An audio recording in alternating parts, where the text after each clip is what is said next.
Broadcasting live, this is KMA Talk Radio. Life, liberty, and the pursuit of fine cigars. With your hosts, Honest Abe and Adam K. the Brewmeister. Listen to the show anywhere in the free world at KMATalkRadio.com.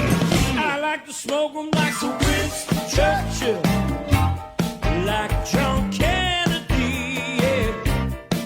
Remember Coach Red Auerbach, smoked up for victory, yeah. Well, you can take my wife, you can take my car, but you can't take my big cigar. My cigar, yeah. Libertarians, lovers of the leaf, everyone out there in Facebook land, welcome to another exciting edition of KMA Talk Radio, broadcasting live in the at-home edition, as we have well become to be known now for the last almost 2 months, solid 2 months now of just broadcasting at home. I am Adam K., the Brewmeister. Welcome. We hope you're washing your hands and not touching your face. And with me, as always, the man, the myth, the legend, the social distancing expert himself, Mr. Honest Abe. Good morning, everyone. I woke up today and I just said to myself, it's feeling like a KMA kind of day today. I don't know why. What does that actually mean? I don't know. Just woke up. I said, today just feels like a KMA kind of day. I posted it. I hashtagged it. I liked it. It's a KMA kind of day. I think that could be a next T-shirt. It's a KMA kind of day. You know what? That's it. That's a good one. We should add that in. Yeah. Yes. Thank you very much. Let's put that on the website. Somebody mark that down. Yeah, write that down. And of course, the best person we could afford, who got us started almost 8 minutes late on the day, Paul, the birther of massive babies, producer. Massive babies. Yes. Okay. Let me just say this. Wait, listen. I got to see that baby. He is massive. He is huge. He sent me a picture yesterday. I'm like, oh my God, it's a sumo wrestler. I saw him in person Thursday morning, and I'm telling you, I'm questioning the DNA of that child. This is without. He's got Paul's hair. That's a Jerry Springer baby right there. I'm telling you right now. Well, if it is, not Jerry. Maury Povich. Maury. He's the one that says it is your baby. He does the DNA testing. Yeah. Well, listen, man, it'll save me a lot of money. These $10,000 in hospital bills on top of insurance don't pay themselves, so maybe the real father would like to step up. Listen, in my defense, everything was set up, but I still need to test things once we all get on, and Abe was a little bit later than normal. I know he has, a business to run and all, but, not to throw anybody under the bus, but I'm going to throw you under the bus. I can call in right before the show. What is your problem? No. I can show you one day how this system works, but in order for me to test certain things, you have to be on the call. In all seriousness, I'm not making that up. Excuses are like assholes, Paul. Everybody's got them, and nobody wants to look at them. This is funny coming from you. Like I said, it's going to be a KMA kind of day. Mm-hmm. But instead of you showing me all that stuff, I think it'd just be easier to find a new producer.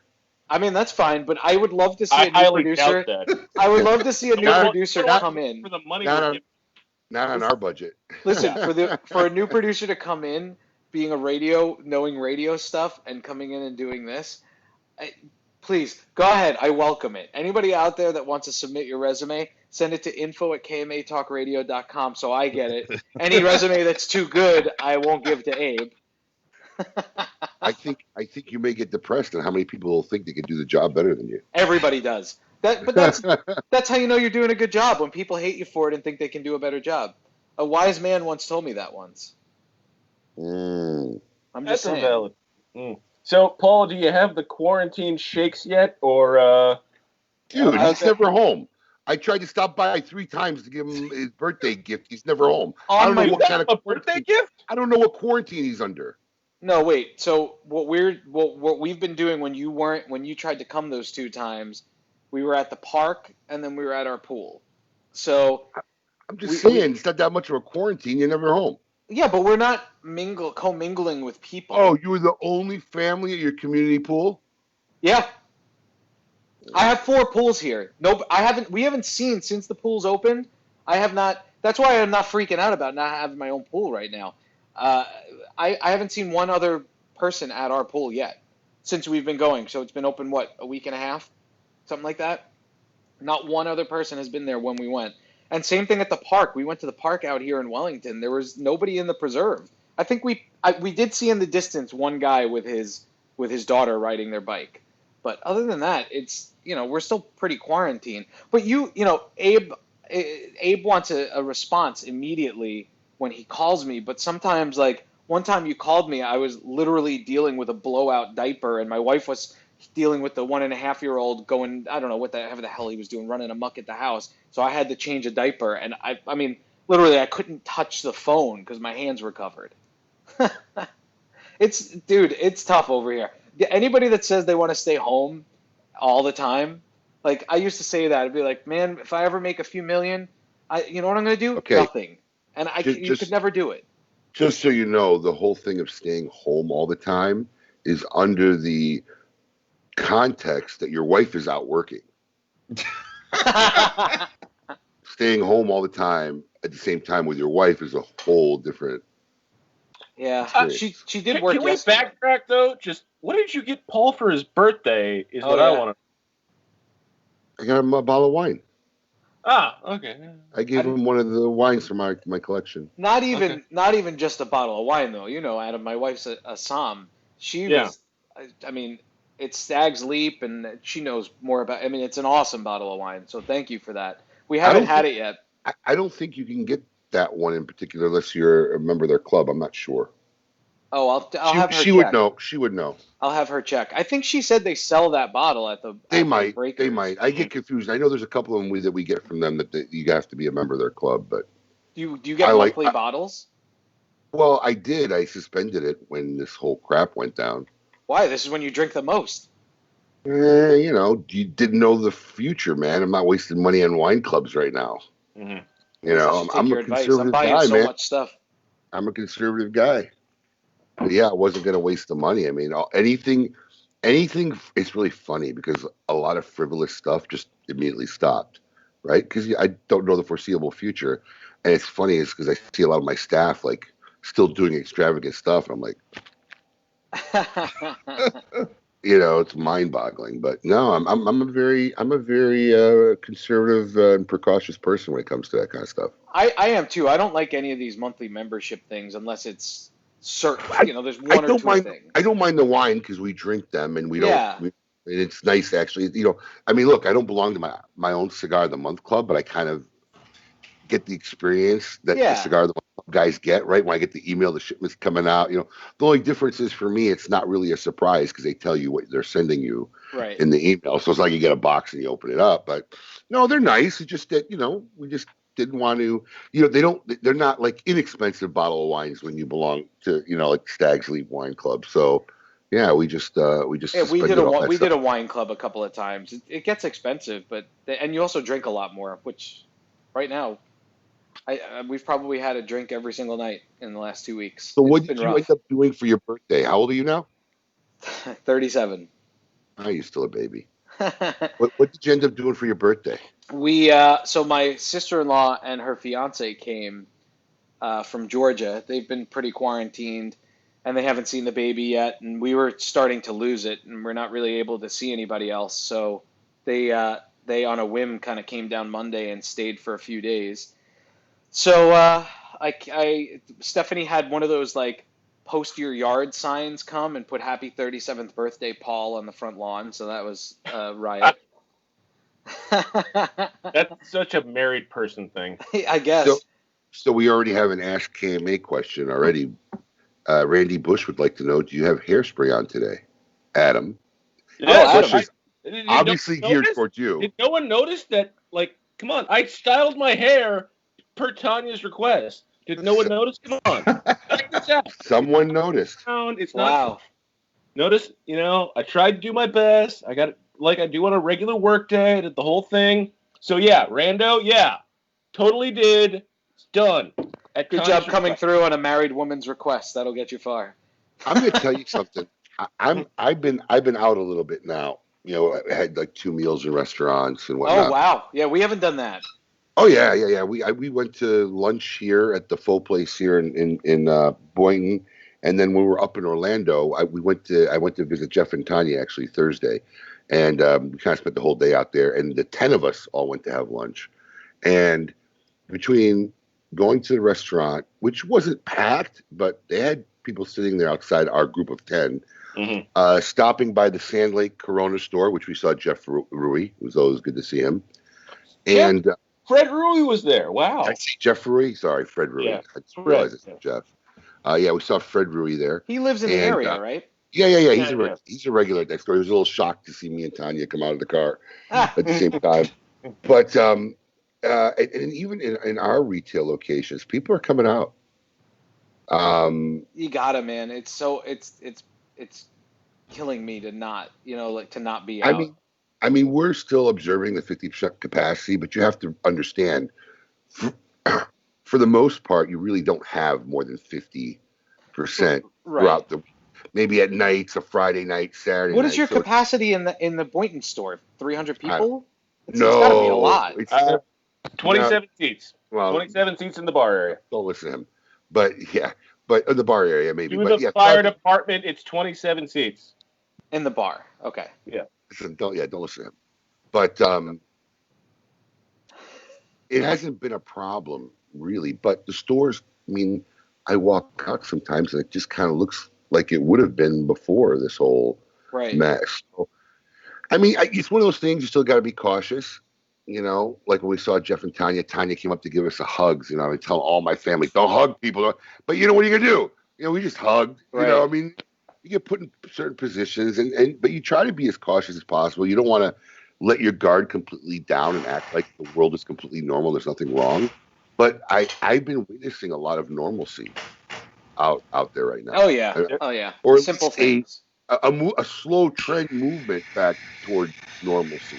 Right. So, there were a good amount of people in the lounge yesterday, especially after like 4 or 5 o'clock. I went out like, wow, this place is really jumping, like more so than it had been, but and still socially distanced apart. But it was a good thing to see. Absolutely. That's great. Yeah, so we didn't do much. We did a walk around the neighborhood here. We did one of our friends sent pizza to the house. She's stuck in Arkansas right now where her job is. So but you guys are going out shopping. You told me Steph went to Costco. Yeah, Steph goes shopping.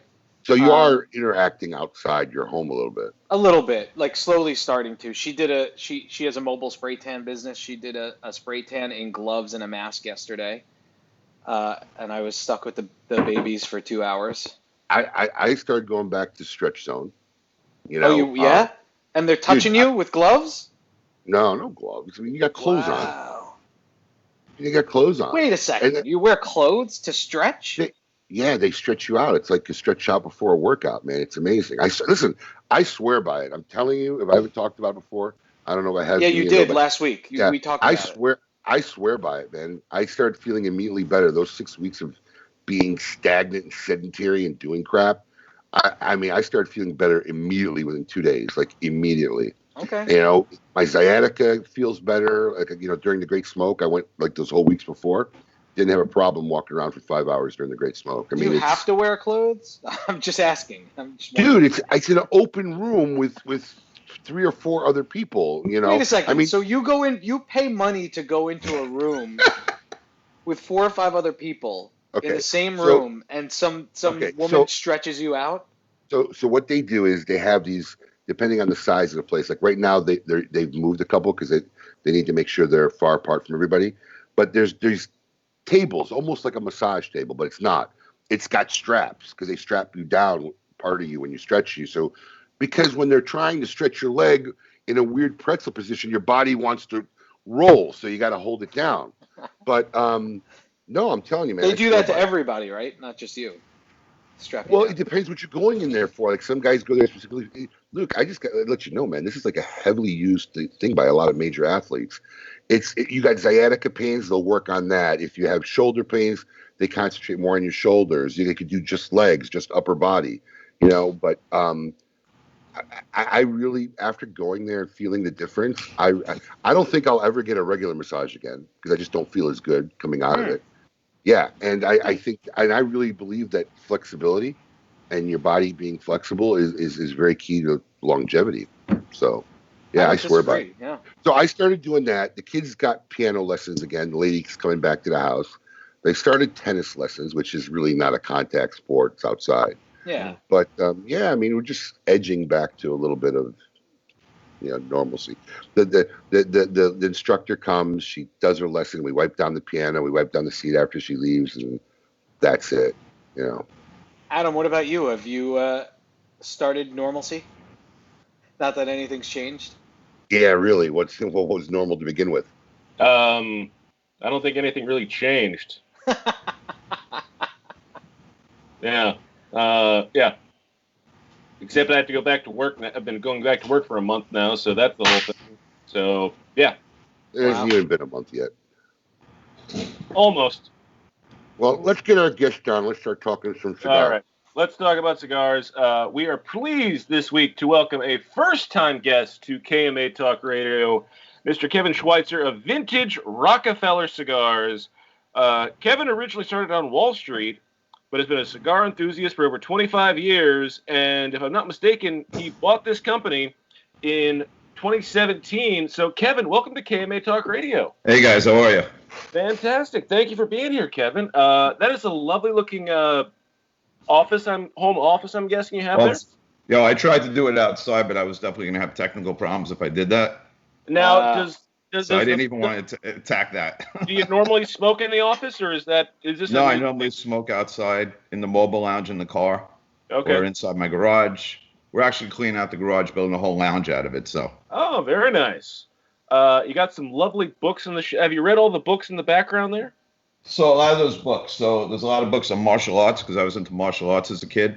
Really? I was also a magician, and I belong to Society of American Magicians. So a lot of those books are all about magic. Oh, can you do a trick for us today? I wasn't planning on it. Oh, see, you got something. No pressure. You don't got to do it now. But see, if you got something lying around, I'd like to see a trick before we go off the air. We have a friend of ours that was the same thing. He was a professional magician for a while. So that's pretty cool. So have you been to the Magic Castle since you're? Haven't been in Magic Castle, but Society of American Magicians is a old school magician club that started by Houdini in 1909 in Manhattan. It's like an underground secret society. Oh, so that's not the same society that the Magic Castle is. Okay. No, well, there's different ones. Okay. There's like the IBM, the Society of American Magicians. There's all different ones. Wow. Now, how often would you say you practice doing magic tricks? So I've been doing it since I'm 8 years old. When I was a kid. Uh-huh. Wow. And I remember when I was a kid, my father took me to this place called Tannen's Magic Shop on Broadway in Manhattan, and I was hooked. I loved it. I loved it. And then he took me to see The Great Richardian Witchcraft on Broadway, and I think I was about 10 years old or 8 years old, and I was like, and they were actually cutting a person in half with an electrical buzzsaw. I'm like, how the hell did they do? And they walk in the audience across.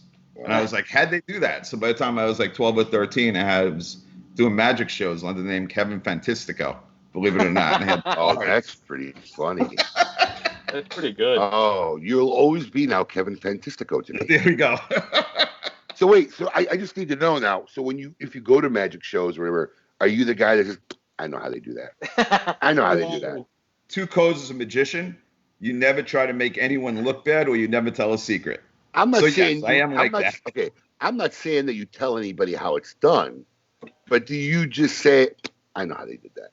Yes, a lot of times. Have you ever seen a trick that you don't know how they did? Yep. That's like that Penn and Teller show where you have to fool Penn and Teller. See if they can fool a magician, then they've done a good job. Right. Do you then try to figure it out, or you just move on? Well, I try to figure it out, and the great thing about magic is there's a lot of creativity when you invent tricks, which I love. Right. Have you invented your own tricks? Ooh. In the past, I have, yes. Really? What was the best trick you ever invented? So it's actually a funny story, which I probably shouldn't get to on the show, but it's... So what happened was I did this trick where you guys pick a card, right? Mm-hmm. And you pick a card, the card's out of the deck, and it's sitting on a windowsill, the same card. Or inside a glass beer bottle. Oh, that's cool. Yeah. And you thought that up on your own? Yeah, because I was watching how all the magicians did other things. And how exactly did you do that trick? No, I'm not going to tell you that. So I'm actually trying to teach my daughter magic now because she loves it. My son couldn't be bothered. He's too into his electronics, but my daughter really loves it. How old is your son and daughter? So my daughter's 8, Victoria. Oh, yeah. She's and my son is 12, Alex. Oh, wow. God bless. Thank you. So you were on Wall Street. Yes, sir. What did you do there? What did you work for? So it was an interesting situation. So my family's been in business for a long time. And right away, I didn't want to work for my father, so I fought him. I was like, I'm not going into a family business, this and that. And my dad used to do a lot of business up in Canada. So he took us up to Toronto, I think it was, Toronto. And, back then they didn't really watch your kids. They weren't so overprotective. So I ended up meeting with some geologists, and I went up to the Red Lake District of Ontario where all the gold mines are, and where the placer mines are. And I went up there, and I went to a gold mine. I was hooked. And I loved it. I loved it. Mm-hmm. And so then I knew what I wanted to do, but that didn't happen right away. I was like coming out of high school, whatever, and I didn't go to college. I went right into Wall Street. Before I did that, so I knew what I wanted to do. I knew I wanted to be into gold one way or another. So I started sending my resumes to Newmont Mining, to American Barracks at the time. Peter Monk was the CEO. And they basically, you're too young, kid, blah, blah. So I was a little discouraged, but, I dealt with it. It was what it was. And then I got into the restaurant business for a guy named Michael Schwartz. Who had a bunch of restaurants in New York City. So I worked over there for a while. And then I went to work for a guy named Howie Winkler. And he was trading coffee and cocoa. So that's how I started. And I was like, wow, coffee and cocoa is wild markets. And then the guy dies. He's 31 years old. Oh, my God. Right. That was the end of that. Oh, geez. So then I went to my family business thinking I'm going to be Joe Trader. And I got humbled very quickly because right away, he's like, here's a glass of ice, go fill it with Sunkist. You know what I mean? So I was like, what the fuck? I don't want to do this. But I kept my mouth shut and I did it. And I went through all the different parts of the business to learn the back offices. So if there was a problem, the buck stops with me. I got to go fix it. Okay. And that's what I did. So are all commodities, when you said you were trading cocoa, is it the same, just different products when you trade those types of commodities? Obviously different prices, but... Different products. Back then, the commodities market moved a lot quicker and faster than our markets like the S&P now. Okay. Yeah, so, I mean, all I know, everything I know about the commodities market is based on what's in the movie Trading Cards. Thank you, Paul. I was about to bring up frozen orange juice. Yes. Yeah, he said orange. He said Sunkist. I was like, oh, he's going to do a frozen orange juice thing here. No, but it's actually similar to that. It really is. The swings are similar to that. Really? Okay. I mean, you can lose everything in a commodity in one day if you're stupid. Jeez. You know what I mean? I've seen people make huge silver bets and keep going like a craps table and lose everything. Right. And they were up a lot of money. So it's pretty crazy. I bought my first commodity like 2 months ago or a month and a half ago. What was it? Gold? Gold, yeah. I was so paranoid. I didn't know what was you and every other American on the planet was buying gold then. I'm serious. I was so paranoid. I didn't know what was going to happen, and yeah, I bought some gold. So at least have something in case the banks go upside down. So what happened then was I got into the market. I became a trader. I got into the market. And I immediately wanted to get into the gold business. So I started working with investment bankers in New York and work with when Barrick or Newmont wanted to sell a piece of their mine. We go down with translators, military, and go in these crazy countries where some of them had no U.S. embassies. Again, Indo belt, like in the Andes, from Chile to Argentina or Argentina to Chile. Yeah, it was crazy. But I loved it. And hence, that's where my gold background comes in. Then I wrote for Barron's a couple of times. And I've set up the international carry trade for some international banks. That's what I did. Oh, wow. So the key to gold at the time when you were buying it, 6 months or 8 months before that, there were 6 major gold companies. 3 of them merged. So Newmont bought Gold Corp. Barrick bought Rand Gold. So you had 6 go to 3. And as I said before, it's very rare to see a merger at the bottom of the market. because now all the synergies come together. So they gain market share. Is that good for gold or bad for gold? So that was good. So they had the clue at the bottom, and they did that. And then Newmont Mining goes out and buys their own stock back, which are a bunch of bureaucrats. So they knew it was time for it to turn, and they were dead on. Later on, gold goes up. The market was so high, it was coming down for a reason. Nobody knew what that reason was. But, of course, it took a black swan event like the pandemic to take it down. Wow. Well, I mean, I actually got fortunate because if you never bought a commodity, where do you go to buy a commodity? I didn't even know how to buy a commodity. I didn't know you yet, so I couldn't call you to figure out how to buy a commodity. Right. Oh, God, all my clients are gold dealers. Well, I didn't know that. So one of my customers who I know is a very well-to-do guy. He's been a good friend of the customer like for 20 years. So I called him up, and he's like, "Well, how much gold do you want?" I said, "Well, I don't know, so much." $500,000. So he bought.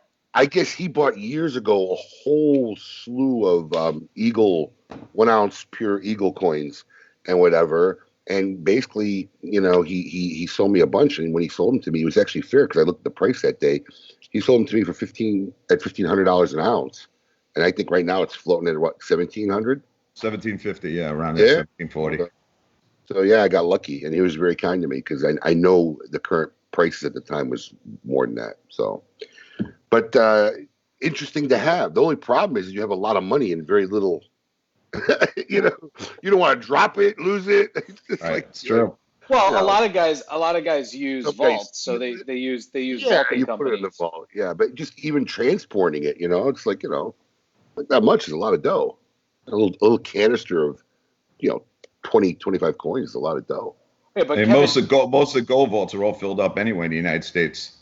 Well, one of my clients built one out in Idaho, which I guess is built where a gold vault. He owns a really large gold company. Kevin probably knows of them. We'll talk about them later. But they built their vault so that it's like a bank now. So you invest in vault gold, and they have it in the vault under your name, I guess. I mean, it's like a bank. So they hold the gold for you in this maximum security vault that they built. I mean, they spent millions and millions of dollars to build this thing, and it's literally. He's invited me to go up there. I haven't gone yet to see the facility, but it's apparently just in the middle of nowhere. Like around it is all farmland. Take good notes when you go. Yeah, I will. I'll do a video. I'll wear a body cam. Yeah, take a GoPro. We'll pull our own. Wear the GoPro on your head when you're walking through. This is just for curiosity purposes. A lot of Americans started putting their gold in Singapore. Why is that? Because that became like the new Switzerland. Okay. And they started building gold vaults. Yeah, Americans and Europeans. Yep. Interesting. But since all this has happened, I think a lot have started to pull it out and looking for places in the United States. So I actually think that's a good business because there aren't many vaults left. Yeah. So one of my favorite lines over the years, when I say over the years, is like well over a decade that I've heard from multiple sources, is guys who say that the cigar business made them millionaires. Which you're like, oh, good for you. He goes, no, you don't understand. I used to be a multimillionaire. So, what was the sadistic side of you that said you wanted to buy a cigar company? Yeah, it's just this side. No. Or should I say the masochistic side of you? Mm-hmm. I don't know. You guys were talking about being strapped to massage tables earlier, so I don't know. Hey. So, no, actually, what happened was I got involved. I've been smoking a long time. I've been smoking since I'm 19 years old. My grandfather got me into smoking. I turned 55 this year. So it's a pretty long time. God bless. Can you remember the first cigar you smoked? I think it was an Avo, actually. Wow. No. Yeah, maybe. Was Avo around that long? Could be. Oh, White Owl from my grandfather. Is that what you're talking about? Oh, yeah. Well, yeah. White Owl fits the bill a little bit better. Yeah. No, I didn't. I got confused for a sec. Well, okay, what was your first premium cigar? Was it an Avo? Yeah, it was an Avo. Avo was either my first or second. I really think my first cigar was a Royal Jamaica, back when they were actually made in Jamaica. It's a general product back in the day. This is the difference between us. My first cigar was what were those Italian cigars that we Toscanos or De Nobili. Yeah, Toscanos. And then my first premium cigar, believe it or not, was an acid Cuba Cuba. Now, Yeah. Adam, you You won our poker tournament long before you started working for us, so you were smoking cigars. That is correct. Who got you into cigars? It was my college buddies and I got into cigars, and my first real cigar was a Romeo and Julieta Reserva Real, and then we were really into Ambrosias for a while, and then we kind of merged off from that into more regular, natural, non-infused cigars. Right. When Adam joined our team, we stole him from his high-level position at Starbucks. Were you a manager? What were you, Adam? No, he was a barista. That's awesome. Can you imagine giving Adam your order at Starbucks? What can I get you? Well, wait, he wasn't at the register. He was just the guy in the back that was like steaming. No, he took orders. You took orders, didn't you? Oh, I was all over the place. Yeah. Yeah, he took orders. I think Adam used to make my coffee. And then when I hired him, they could never get my coffee right, so I'd have to send him over there to make sure they did the coffee. I had to write down what he wanted because I knew the recipe. He wanted. Yeah. That's funny. Wait, don't steam the milk too much. Hold on. Exactly. So Kevin, tell us. Soy, not regular. How did the transition from Wall Street happen into the cigar? I got bored of Wall Street. I mean, sometimes I got bored of it. I just needed a break. I was getting burnt out. From it, so I was like, well, what can I do? I love cigars. I love people. So let me see if I can go into the cigar business. I got involved with somebody who, it really doesn't matter. It was Avo's son, right? And things weren't working out. So I took over the company. Ronnie? No, not Ronnie. The other one. I took over the company and changed everything, pretty much. And this I was 50% owner I was a 50% owner in 2014 for about a year and a half. Was the company already Rockefeller Cigars?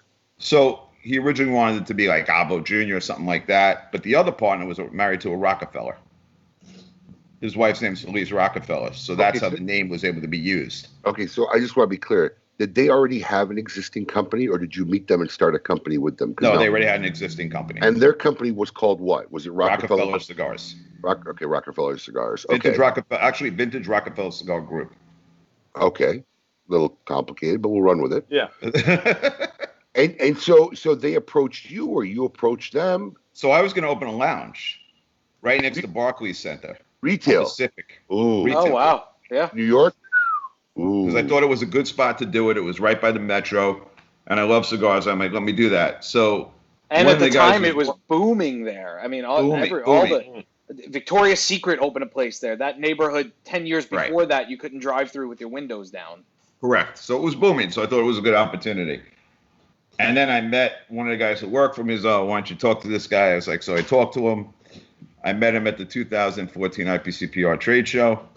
And went from there because I went down with a retailer there to learn about the retailing part of the business. Right, in aspects of attempting to open a retail location. Exactly, Adam. Now, how big? Now, were you going to go full liquor, where it's just going to be straight lounge? So in New York, what was your idea? So in New York, unless you're grandfathered in, it's a little tough to get a liquor license for a cigar lounge. Right. So it's more BYOB. Mm-hmm. But I thought when everyone left the stadium, it was a perfect area for grab and go. Absolutely, and not to mention you get the guys coming off a game. Who does all these NBA guys? They love cigars. So I thought the rent was a little high, so we went back and forth on the rent, and then I met this guy, and he introduced me. I was like, you know what? Maybe I should become a manufacturer, and let me learn about it by being a 50% owner. Oh. Okay. You know what I mean? So I figured I'd be able to learn about it. I figured, why not buy somebody like him? Because one of three things could happen. Davidoff could sue us, they could buy us or join with us because of the name. So I was buying actually because of the name of who was running it, which was the first mistake. But, you learn. So when you joined, were you 50% and the other two partners 50%, or did you buy one of the two partners out? I bought the Rockefeller guy out. You bought the Rockefeller guy out. Okay. So now you're in the cigar business, right? Yep. What was your first, okay, wow. I didn't expect this. Right. So I didn't know went into it, and he was hiding a lot of it from me in the beginning, let's just say. So I couldn't really find out what was going on. And he was doing a lot of weddings and things like that, which is not what I really wanted to do. And we did do an event for Lawrence Taylor for his 56th birthday at Catch in the city. We made a cigar for him, which I thought was a pretty good cigar that came out of Nicaragua. Right. the other ones were Dominicans that came out of Tabacalera L&B from Victor de la Cruz, who was actually production manager of Davidoff during those for 20 years, back when Avo was in the beginning with Davidoff. So I started seeing a lot of problems right away in the business because I bought companies before, and I started seeing a lot of problems in the business immediately. I started seeing things are wrong.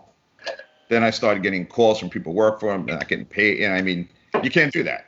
Yeah. Now, were you in brick and mortar at the time, or were you just? Yeah, they were in brick and mortars. He was actually in a bunch of stores. But just in that area or around the country? Well, not all around the country, but in that area, and some stores in Texas and vice versa. All right, but mostly heavily like a local brand. Local, yeah, but he was in some other stores too. Definitely. So that's later part of the story. But so what happened was, I took it over. We got into a situation. I had to fix it. So I actually left Wall Street. I was 50-50 in and out. You know what I mean? Okay. But I said, you can't be halfway pregnant. So I got involved. You can't. And Don't I know it? I kind of say I'm halfway pregnant lately. Yeah, I know. I sent you the wrong size shirt. Sorry about that. I keep saying to my kids, what are we going to name him? They look at me all cross-eyed. This is a real fun show, I got to tell you. I've been on a lot of shows. This is fun. Pandemic babies are coming out from everywhere. All right. So anyway, wait, I lost my train of thought. So you were 50-50 in Wall Street. Right, it was 50-50. I was half in Wall Street, half out, but I couldn't do that. So I couldn't get halfway pregnant. So I got involved. And the first thing I saw a bunch of situations going on that I had to fix. Hence, I had to trademark everything. I had to make sure all the debts were paid off in the company. So when I got it, I brought all the inventory down to zero. It was at zero. And the first thing I started doing was putting a buzz out there, going to the retail stores, tell them, hey, this is what I'm thinking about doing, blah, blah, blah. Give me a shot. And I used to smoke a lot of those stores, so they did. You know what I mean? I'm a nice guy. I wasn't sitting there begging. I can't even get into it, but I wasn't sitting there. And he burnt the brand locally. So I had to fix that brand. And I did. And we're back at 90% of those stores. 92% of those stores in New York. Now, where are your cigars currently being made? So 2 places, American Caribbean in Nicaragua, Jose Valdez, and Tabacalera L&B. That's where the Dominican Blue comes out, which is Victor de la Cruz in the Dominican Republic. So I'm smoking the Rockefeller Maduro. This is a Lancero, which is delicious. I'm going to assume this is out of the Nicaraguan factory? Yes, sir. Yep, out of American Caribbean. The Blue is out of the Dominican. Dominican. Yeah. Is that what I have, Abe? I didn't get a chance to smoke it last night. That's a Dominican Blue. Yeah. Smoking it right now. Awesome. It doesn't taste like a Dominican cigar either, and there's Dominican fillers in there. I took the 2 Lanceros and I gave them the Dominican Blues. Smart move. No, I'm kidding. This is my size. Yeah. Well, he's the Lancero. I sent you guys a box of Gold Series. Well, but I figured I also want to give you from my house. I had some stuff, so I sent it out. That box of Gold Series, well, let me just double check real quick before I open my mouth. But, later on in the show, we got to have Joe Grow call in. Let me see. Oh, it is up. Perfect. Later on in the show, we're going to have Joe Grow call in because that Super KMA giveaway by Drew Estate, he's going to do the live drawing. So that drawing ended yesterday. But if you look right now, we have a KMA Super giveaway from Rockefeller Cigars. We got the patches, the boxes, the shirts, the hats, an ashtray, and a cutter. All you got to do is subscribe to our KMA newsletter. Click on the link on our homepage. You'll be automatically entered to win that package.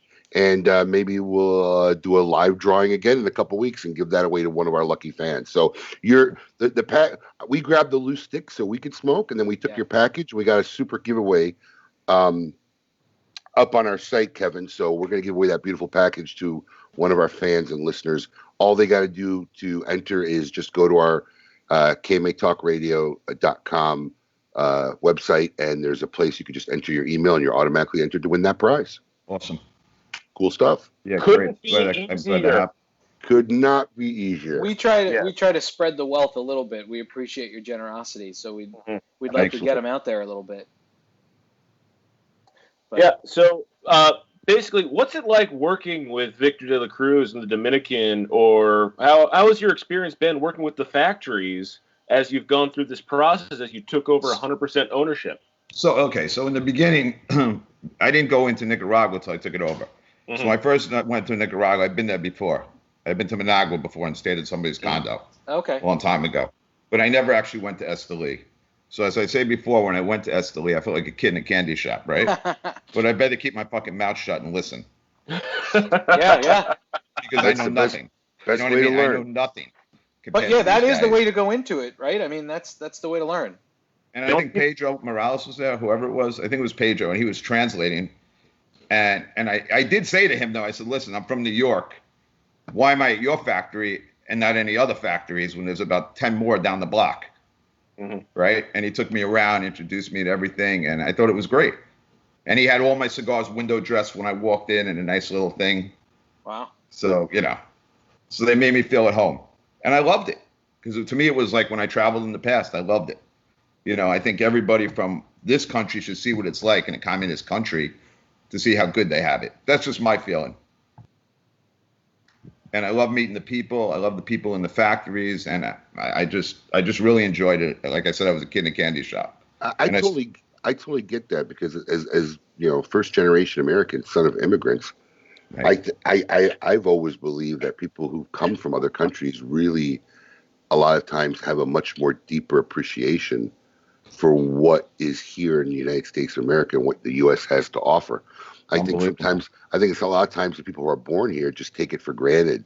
And unless you really travel and see how some other parts of the world lives, I love Facebook because you hear everybody crying and rights and freedoms. And nothing's a perfect world, but man, until you see how some people live in other parts of the world, man, sometimes that puts a whole different perspective on things. Yeah. I agree. My dad left everybody he knew. I mean, they're all big families. My dad's got 9 brothers and sisters, right? Cousins and in the Middle East, if you're Christian, you're all related pretty much at this point, right? Because there's 95% Muslim. So if you're Christian, you're all related. So huge. He left there and came here and only had one brother who was studying at the University of Chicago to be a doctor. Didn't know anybody. In fact, he never seen snow. When he got here, he was trapped in the little dormitory wherever my uncle was staying for 2 weeks because he couldn't go outside. He didn't even have clothes. He was just miserable. He almost went back. Wow. Yeah, he knew nobody here, and he would never come to this country. He loves this country. So, and I think it's a different mentality sometimes. I see it. So I definitely know where you're coming from with that. Yeah, I mean, my mother's family was from Russia. My father's family was from Germany, and they were kicked out of Russia by the Tsar back then, from Belarus, from Minsk. And as it goes, my mother was born in Canada and had me here. So, yeah. Yeah, good stuff. Yeah, it is good stuff. So, you bought the company in 2017. Obviously, it was a lot of bumpy roads, right? Yes. Rebuilt. 2016. 16, sorry. And you're rebuilding now. Now, how many are these the only 2 lines you have, or what's the portfolio of the cigars right now? So we have a whole Maduro line with about 7 Maduros. 2 of them are event only, so about 5. The Habanos, we have 5. This is Nicaraguan. Is this like zero event only, or is that regular production? It's regular production. Good to know. So the Habano, we have 5 in that. 2 of them are event only, and the Connecticut we have 5. 2 of them are event only. Then we have the Gold Series in the box press, which is we didn't make a Toro in the Maduro because we made the Gold Series box press. Then we have the. Go ahead. You have 4. I was just saying, is that it? You had 4 distinct lines. Yeah. Then we have the Dominican line. So he used to make cigars at the Dominican Republic. I went down there and worked with him, and we came out with Dominican Blue. So Dominican Blue comes in a short pyramid, in a bundle, a Maduro box press that we introduced at TPE, and a Toro 6x52 Blue, which he has. And we have about 32 different Vitolas from the Dominican Republic. So I plan on bringing those Vitolas out with different factories. So let me ask you, because you probably could be, and if I'm mistaken, Paul may correct me, but you could be the youngest brand owner as far as company-wise that we've had on the show, right? So thanks for your compliment. So how are you foreseeing the future with predicate dates and FDA and because the whole company basically post predicate. So when I bought the company, I called 3 people, right? I called Glenn Loop. I called what's his name? Soretsky. Arthur? And I called Arthur, yeah. Well, that was the first place I ever smoked at, on 38th, on 9th Avenue, 38th. Yeah, it was Midtown location. Wow. Yeah, back when I was younger. They taught me about smoking, so yeah. And then it was De La Concha with Lionel and George. But yeah, I started at Famous when they were a little shop. So, all right, go ahead. What were you saying again? Well, I mean, how are you? How do you said you were called Glenn Lubler? How are you foreseeing the future? What's the depth of your concern? So I called them to ask them that question. Am I out of my mind buying a cigar company, putting 100% into it with the FDA? And Soretsky said, yeah, you're out of your mind. But I did it anyway because I like challenges. Yeah. So the first thing I did was that sounds like him. Hook up with an FDA lawyer. I hooked up with an FDA lawyer, and I started learning all about it and saying, you know what, I'm going to do it anyway. So repackaged everything, and it turns out that rule went away. So we were okay with the repackaging rule. So I just went with it. My only fear with the FDA, again, they're bureaucrats, they're industry agnostic. They don't care. It could be anything. It could be rivets. It could be cigars. I mean, they're industry agnostic, in my opinion. My only fear is if the FDA takes away the creativity of this industry, because that's what this industry, I think, is built on, at least going forward with the micro blends or whatever you want to call them, or boutique blends. And that would hurt the industry tremendously. Absolutely, but it would. Everything we're doing is predicate. So the Dominican factory has been around since 2004. American Caribbean's predicate tobacco. And the last part of it was everything I make going forward now, the first question I ask them is I want to use predicate tobacco. Okay, all right. Yeah, that's a good way to go. So the other thing is, after you bought after you bought 100% of the company, are you doing your own distribution now? Or did you get a sub-distributor to help, ship out all the product? So we have a warehouse in Miami, on Bird Road. We have a warehouse in New York in Lindenhurst, who's a distributor. Yeah, right by your hometown. Yeah, literally. I know it well. Right off of Hoffman Avenue. Oh, yeah. I had an apartment there for a very brief period of time. Right. Oh, cool. So we're looking, and I can't really talk about it. We're talking to somebody else possibly about, we were looking at an airport hangar that was a bonded warehouse on the west coast of Florida and possibly having a warehouse over there. Good for you. Not like we know people who are on the west coast of Florida or anything. Right. It's really funny because everybody's trying to correct me on our chat, right? They think Mike Bellady was younger. Mike Bellady was absolutely in the business before 2017. In fact, he had a whole other company. This is his second time go around, right? And then Risty was definitely selling cigars directly to consumers before 2017. So to everybody who's chatting. What was your statement, Abe? That he's the youngest? I think he's the youngest brand owner. I mean, as far as if he bought it in 2016. No, we had that guy.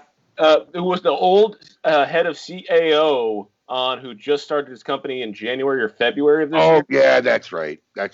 Yeah, but Mickey Pegg's company. Mickey. Yeah. That would definitely be the newest. Yes. I forgot about him. That was a proper correction. Thank you. Mm-hmm. But I do also have an Ask KMA for Kevin. It comes from Boston Jimmy.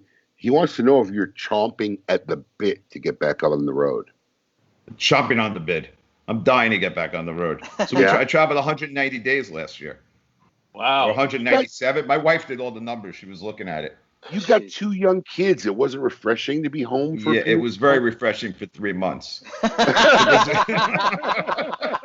I mean, the last tour I was on was Atlanta, North Carolina, Maryland, and came back up. And I was like, because my wife was worried. I was actually going to go back down to Florida, but my wife was worried they were going to shut the bridges. So I was like, I'm coming home. Trapped, yeah. So I didn't want to take the chance of her having with the kids alone and everything. How many retail doors are you in, Kevin? About 130 now. It's not bad. 120, 30, yeah. You travel all over to do events? All over, yeah. I tried to meet you twice. I missed you both times. You were down here in Florida? Yeah, I was at your shop. So a guy who I was friends with since I'm 5 years old knows you and wrote on our chat, Lee Ellman. Lee Ellman from Cigar TV. Oh, yeah. You know what? And Megan used to work for you for a brief time. Yes. Yep. And she died. I just saw that today. I didn't even know. Wait, what? I didn't. Okay, they had a TV show, and then we were in the process of trying to find a producer. And I think they might have been when we hired you, there was only one girl, right? Yeah, but so Megan was the one. Okay, because sometimes she came with her husband, so I did. Yeah, and I met Lee a couple of times. Okay, so I saw Lee make a post today, and he says, "Oh, my two worlds colliding," Kevin and Abe, whatever. And I didn't recognize him off the bat. And he says, "Man, I wish Megan was still alive to see it." So then I went to look at her profile, and I recognized her, and I didn't even know what to say. Oh my what God. happened? She died when she was 36, I think, or something like that. She was at the house, and actually, it was weird. I was in Florida at the time, but he was crushed, so I couldn't go see him. I've known him since I'm 5 years old. My mom, rest his soul, and his mother were best friends. Just out of the blue, or did she have an ailment? Something, I think, with lack of potassium. I'm not sure. Oh my God! Well, yeah. Lee, if you're listening, our deepest condolences, man. Honestly, I was in shock when I read that. I was actually driving in the car on the way here, and I saw that, and I was blown away. Yeah. So that's the first time I heard about your show, and that was right after I took over the company. Yeah. Yeah. And you know what? On that note, let's take a break, Adam. We'll come back out. Absolutely. Now let's have a brief clip from our sponsors. Yeah. Hang on 1 second. Oh. Unlock screen. Unlock screen. Okay, here we go. Jeez, Paul. Hey everyone, Susan Giorgio here. Hi, this is Rich coming at you from South Florida. Hi, I'm Tom Stroud. Hey, it's Stephen Martin coming to you from Seattle, Washington. Hey everybody, I'm Jennifer True. Hey everyone, this is Alex Ryan. I'm a poker player, a dominoes player, a world traveler. I like to go sailing, hit the golf course, and drink some wine. I am a mother, I am a content creator. I'm also a husband, a father, and someone who really enjoys great cigars. Enjoying a Monte Cristo. In fact, the 50th anniversary Monte Cristo, a special limited edition. My favorite cigar, Monte Cristo Epic. Please take this opportunity to smoke one of our amazing Monte Cristo cigars, the Monte by Monte being my personal favorite. I am Monte Cristo. I am Monte Cristo. I am Monte Cristo. We are Monte Cristo.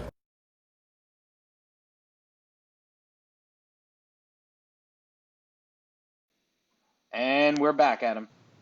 All right, welcome back to KMA Talk Radio. Welcome to this wonderful edition of KMA Talk Radio, broadcasting live in the quarantined edition. I am Adam K. the Brewmeister. As always, of course, with me, Mr. Honest Abe. Good morning, everybody, or afternoon almost. Almost the afternoon. Getting there. Our producer, Mr. Paul. Hi. And, of course, our special guest, our meet maker for today, Mr. Kevin Schweitzer of Vintage Rockefeller Cigars. Kevin, thank you once again for being here. It's been a pleasure talking to you so far.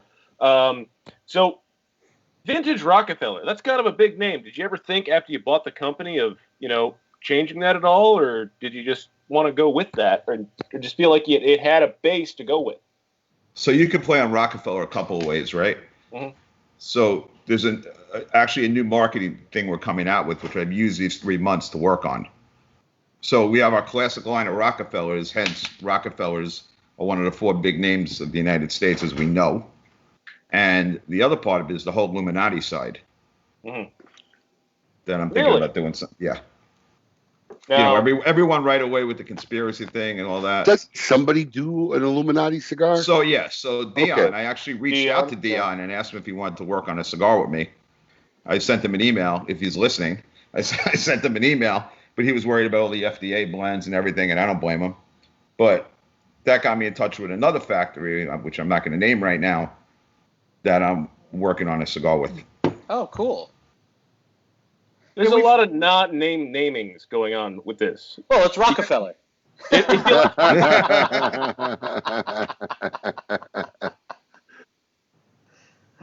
So I like things to be a surprise, that's all. Speaking of surprises, what was the biggest surprise to you when you became a brand owner that you just didn't realize, before you got to get as a consumer, yeah. Yeah, as a consumer, before you got on the other side of the curtain. So, I love smoking cigars. Again, I said I love the people because it's like a culture, the whole cigar thing. Yeah. But when I actually started making cigars, I was like, wow, there's a lot that goes into this. That was a big surprise. You know what I mean? You don't just take it out of cellophane and smoke it, which I didn't think so. A lot goes into blending. A lot goes into making sure that the right cigar appeals to everyone. A lot goes into having the right sizes, having the right vitolas that they're going to want. And that's changing constantly. If you try to spreadsheet it, it's close to impossible because it's constantly changing. Did you ever go down to a factory as a consumer?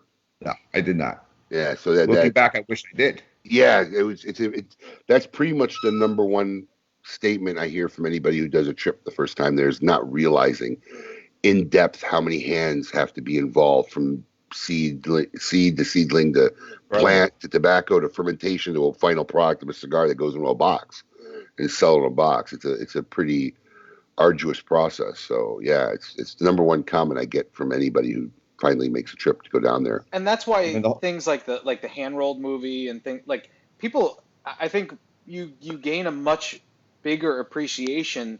I mean, I'm not starting a brand anytime soon, but for me, you know, looking at this and enjoying it, to me it makes me feel like I enjoy it a lot more knowing the hard work that goes into something like this. It's like a good wine. It's really the same comparison. There's a lot of parallels between the cigar and the wine industry. Well, that's why sommeliers are trained. You know, my wife she's only a level 2, but she was trained on. Is that like pairing. A yellow belt or a green belt? Level 2 never expires. I'm just trying to get a bearing on what a level 2 means. There's 4 levels. Brown belt. The first level expires after a period of time. The second level is a certified sommelier. Most people you see in restaurants are a level 1. There's a level 3 and a level 4. Level 4 is a master. I think there's like 200 masters in the country, and I think 6 of them are women, something like that. And one of them is our friend that's at the Breakers. Is that the highest level? Yeah. Yeah, there's two different types of wine certifications too. There's the Court of Sommeliers, which is the kind of the old school one, and then there's a newer one. Stephanie is technically, I believe, took both tests, but she has this level 2 certification. One less prestigious than the other. Yeah, the Court of Sommeliers is the big one. That's what she is. One. Yeah, that's the more. This introduction to wine brought to you by William Sonoma. William Sonoma, come on. How about Stag's Leap, maybe? You know what else is amazing to me? All the generations that have gone into the cigar blending, right? Like, I mean, I'd smoked Cuban cigars in the past. I think my favorite was the Lonsdale, the Gloria Habana No. 2. That's pretty much discontinued, but back in the day it was amazing, right? So all those generations of Cuban growers, like Jose Valdez, the 4th generation Cuban grower, and when I met him in Nicaragua, it was incredible. You hand him a leaf and he knows immediately what it is. And I'd like to say my palate's gotten better over the last 3.5 years, but I'm always learning. I mean, these guys have been doing it their whole entire lives. All their relatives have. I wonder why no one's done like a cigar master's class. Yeah. They should offer a cigar master's class. Well, like I said, they do cigar tasting in the sommelier world, but it's a very, very small portion of what they do, and I think it's slowly starting to be phased out. But yeah, I mean, they do it for beer, right? They become a master cigar aficionado or something. That would be cool. Somebody's going to take that idea now. We trademark it quick. Wait, hold on. Already exists. I want to clarify something because actually Tanya's watching the show. Yeah. When you said 200, is that in the world or is that just the U.S.? I believe it's in the U.S. Oh, okay. Yeah, there's more than that's that. Still impressive. That's still impressive. I mean, that's it's 4 per state average. You know, there's a great there's 2 great documentaries on. If you want to learn about this, there's 2 great documentaries about people going to take the master class, and Stephanie's friend Virginia from the Breakers is on it. It's called Som on Netflix, and there's a second one. I forget what it's called. It's something Som, Som 2 or something like that. But it's awesome. Who's the youngest Master 4 sommelier? Do you know? That I don't know. Oh, okay. That I don't know. Listen, I'm not claiming to know all this stuff about it. I just know what I hear her talking about, and I remember when she was going through the tasting for the level or the testing for the level 2, man, it is stressful. I mean, we had a big celebration, a big night out.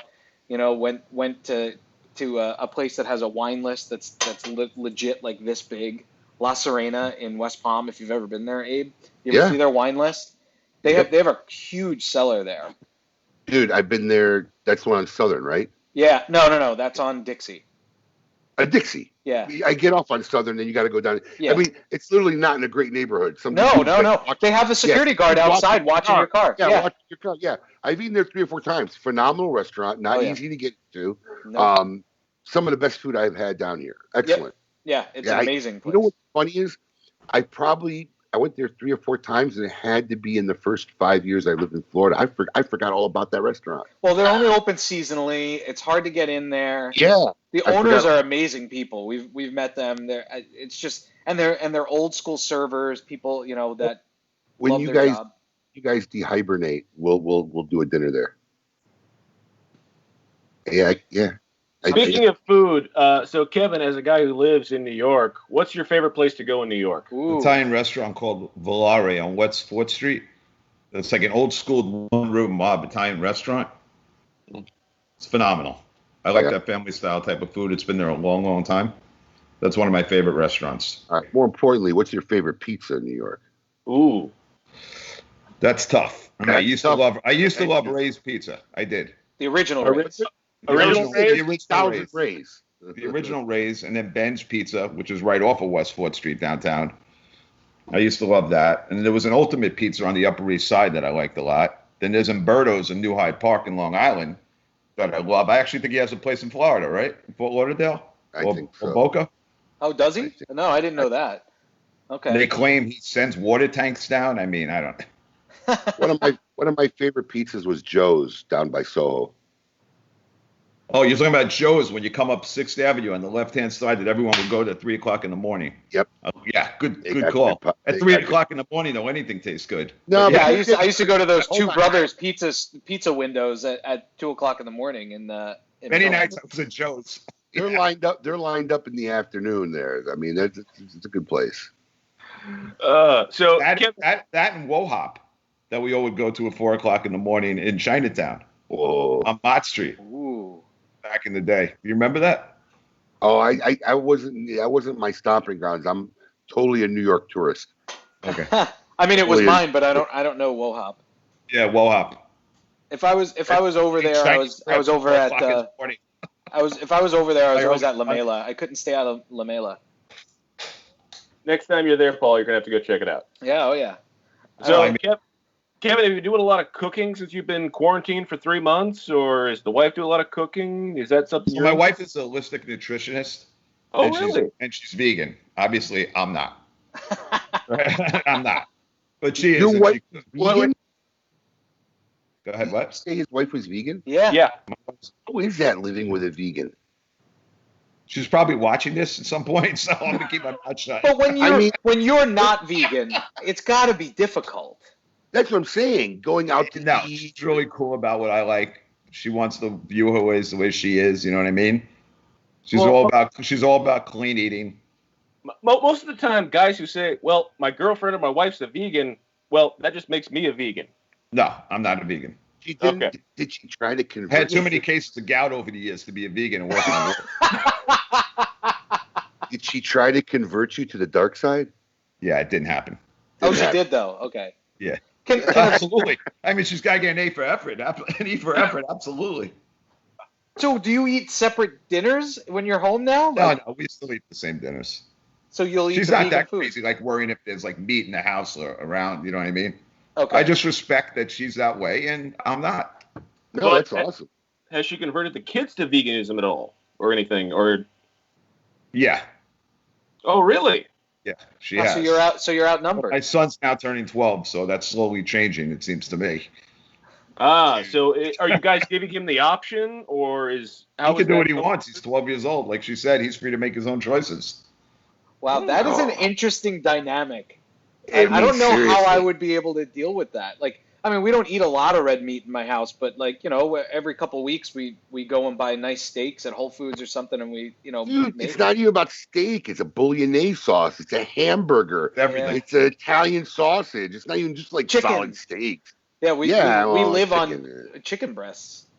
Yeah, chicken. I could skip chicken in my protein universe. Yeah, it's boring. Yeah, chicken is boring. Wow. But the thing is, if I have too much steak, then I got a gout problem, right? So it's like, I got to be careful. Wow. All right. We could do a whole show just talking to you and your wife about how that dynamic works. I want updates on the kids. I want to see how they handle it, because sooner or later they get more and more aware of what their friends are eating. They're like, wow, what is that? That's pepperoni on a pizza? So my son's with a girl and she's ordering a pepperoni pizza. He's Yeah. gonna be trust me. How long have you been married, Kevin? We're going on year 13. God bless. Good. She's been a vegan the whole time? Yeah, so no. Oh, no. Okay. Because I was going to say, if you knew going into it. Steak when she was pregnant, getting her a steak at Smith & Malinsky. Oh, great steak. Day. I only did it because you took me there. Okay. One of our top fans, Allison, wants to know if there's going to be a Rockefeller /Magician cigar. Yeah, that's coming, actually. Yes, you pay for it at the counter and it disappears. Yeah. So listen, don't think you're off the hook. We're going to have Coop on here soon, and that's the time for you to go figure out what magic trick you want to do. I didn't think I was off the hook. Oh, okay, good. He's still thinking. Yes. So what is the plan now, Kevin? Are you making plans to travel at this point? Or is it too soon? Yes, I'm making. It's a little soon. I mean, New York's pretty much shut down. Yeah. I was at a place the other day. The police came in, so yeah. So New York's pretty shut down. As you know, it was pretty bad over here. Yeah. And it's slowly opening up. Do they have Rhode Island? Have any announced phases in New York? Yeah, they're going to start the phases. Long Island went to phase 1 last week. But it's not the same as our phase 1. My parents, my folks are still there. It's a lot more shut down, Abe, than what we're going through here. Really? It's still shut down here, but it's a lot more right now. Oh no, our buddy Michael Herklotz was posting photos the other day of walking down around downtown New York and just empty streets everywhere, not a car to be seen for miles. I saw that. Was he using? How do you see his post? You're not even on Facebook. Instagram. Oh, yeah. Oh, Instagram. Okay. Yeah, he was. Did he have like an ascot as a mask? Is that what he was using? First of all, he said he's never worn an ascot. Yeah. I know. I'm always gonna make that joke because an ascot would just be so fitting for him, though. I mean, look, if I said, "Hey, I saw Michael Herklotz who's wearing an ascot the other day," nobody'd be like, "Really?" I mean, it's like, yeah, all right. We should send him a custom KMA ascot. Oh, we should do that. That's a great idea. With the little blue waves. Oh yeah. All right. He'd wear it. He'd wear it if it came from you. He'd so wear it. Oh yeah, 100%. He's one of the only guys that I really personally know that can probably get away with it. 100%. Other than Skip Martin. Do you think Skip Martin could wear an ascot? No, dude, you with his barefoot sandals? No, it was a joke. Dude, you and Mike Bellady and Skip, if anybody was paying attention to what's going on Facebook, man, you guys really got into it yesterday. It was just our friendly love banter. I don't know. It seemed to be a little bit. It was getting a little harsh there for a while. I'm wondering if Skip will come on when we do the studio show. At this point, I'm gonna guess maybe not. Yeah. I'm gonna guess maybe not. Especially not after yesterday. Yeah, it's okay. Invitation's still there. Of course. Invitation's still there. Anyway, yes. Go ahead. So Kevin, anything on anything planned? Do you look at anything? Are you still? Is there any plans to hit the road? Or so I plan on going up to Rhode Island, up through Connecticut and Rhode Island in a couple of weeks. Then I plan on going probably to Texas because we're pretty big in Dallas-Fort Worth. So I plan on going down to Texas. Great area. Big cigar area. Very big cigar area. Yeah. Are you flying or driving? I would like to fly. I mean, I'm not afraid to fly. Are you not afraid to fly? No. Nope. I'm still not sure if I'm comfortable flying yet. And it's not that I'm worried about the contact thing. I'm kind of over the contact thing. If I ever feel like I've touched something or whatever, I just wash my hands or sanitize my hands. But it's the recycling of the condensed air So I read about that, and they said the air. Me out. So they said the air is better than in a building because when it comes back into the plane, it's filtered. Right. Yeah, I don't know about that because everybody I always know always gets sick when they fly. Yeah, I've been sick too. Catch a cold. They, I don't know about that. That's because you're so close to everybody, though. It's because you're packed into a tin can. They're not selling middle seats still on a lot of planes that do that. On Southwest, when you fly, they only sell. You could not put a middle seat. I'm still 2 inches from the guy. Oh, that's true. Well, you wouldn't. You don't sit in middle seats anyway. Well, I know, but what do you do in first class? There is no middle seat. Right. So they're far enough away, I guess. I don't know. In first class? No, they're not. Get the hell out of here. So here's an interesting phenomenon. It was 2,200,000 flyers a day, according to TSA, before COVID started.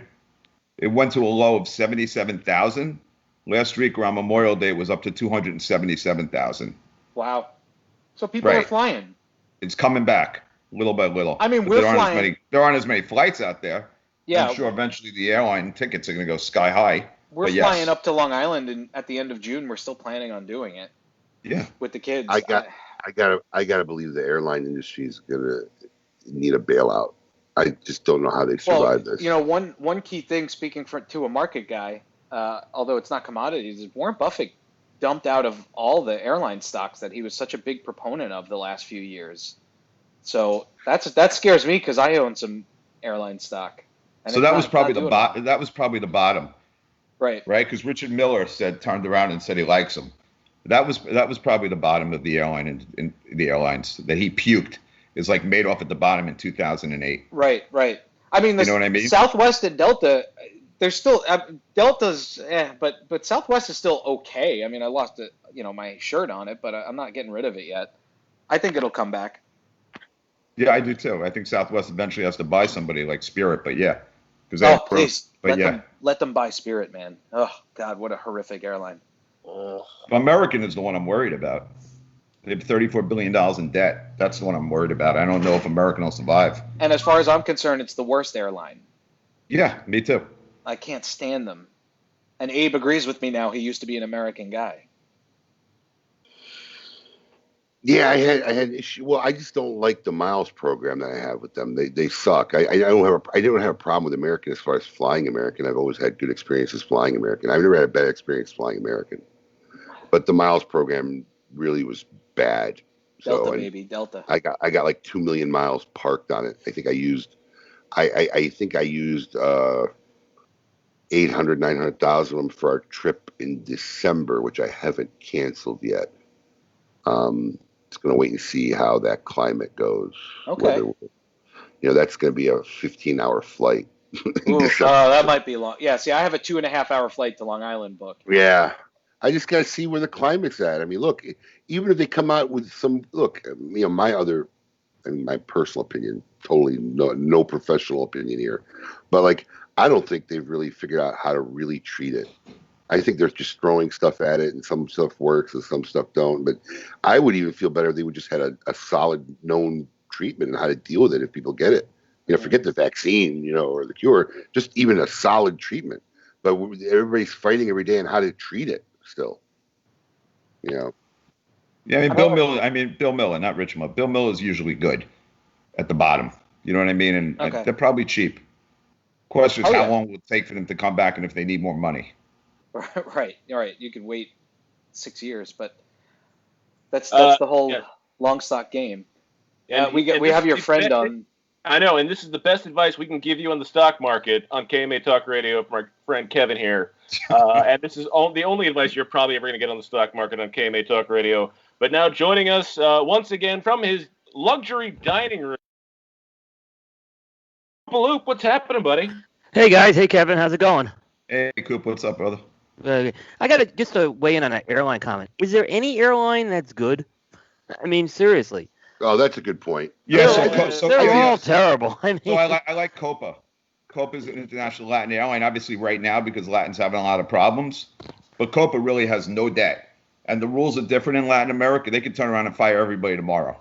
Right. There's no unions. So, Kevin's talking about it in a money fashion, and Coop's talking about it in a customer service fashion. Customer fashion, Delta. Right. Right, yeah. I mean, it's at least domestic airlines. I should say when I flew to Sweden, I had a very good experience on that airline. So, but I only flew once. Why is it the worst, like literally managed industry? It seems like to me. I think Cigar Aficionado had an article one year. Yes, they did. On the cover, the worst run industry. Why is it so bad? I mean, you look at regulation could be a big reason why. I mean, look at a lot of regulated industries. I mean, now the cigar industry is heading that way, obviously, but you think about healthcare, right? They're all, when they're regulated, it's just much more difficult to run it. Right. Hey, Coop, I just got to ask: is any of that real fruit? No. It's not. How long has the fruit been there? I have to ask. Yeah. Well, we've been in this house 1972. Well, we're in this house 12 years, so it's been in this area for 12 years. Who cleans all that? Doesn't that have to be dusted constantly? Yeah, my wife. Regularly. Wow. Yeah. You know what's funny? Go ahead. Did anybody see the Curb Your Enthusiasm episode? Yes, with the fake fruit. With the fake fruit, everybody keeps breaking their teeth. So we're at Jeff and Tanya's house, and they had this bowl of fake fruit. Well, I don't even know it was fake. It was in the kitchen, so it possibly could have been real, But my daughter was like, "Yeah, after watching that episode, I won't touch fruit anymore in bowls."